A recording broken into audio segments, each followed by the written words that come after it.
عبد الملك صاحب القذفات، كرة من هناك مرتدة، اخذ ورد لمن خطيرة خطيرة. فريق شويطر اصبح هو الذي يضغط والدفاع قد ورد المباراة.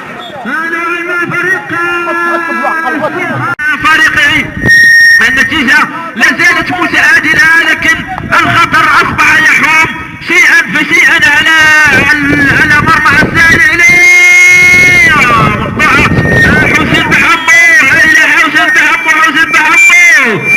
بحمو يتحصل على ركنية. على الحكم يقول لا 5 امتار 50 لحارس كرة في اخذ ورد.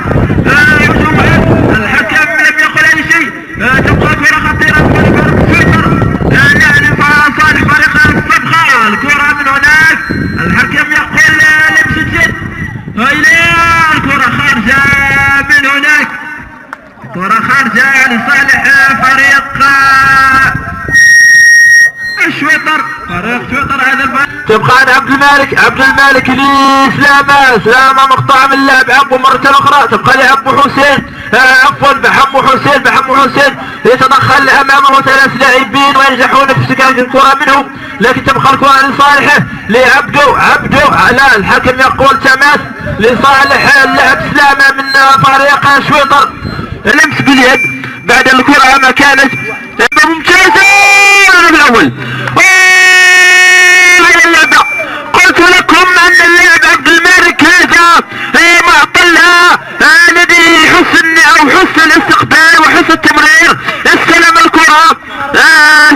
الكرة من زميله عبد الناصر بقليلة ومرر لسلامة يضغط رويدان فريق الصفقة لخطأ واضح بالتدخل نوعا ما بالقدم خشن على احد لاعبي فريق شويطر. معطل عبد الناصر لسلامة اصبحت هناك من سعود،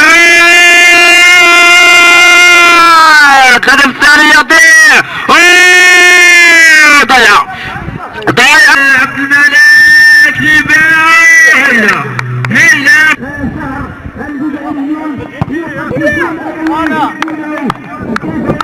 والحكم يعلن عن نهاية المباراة بتأهل فريق شويطر الى النهائي على حساب فريق الصبغة بهدف مقابل 0. مبروك والف مبروك لفريق شويطر على تأهله الى النهائي الكبير، النهائي في صنف الاشبال على حساب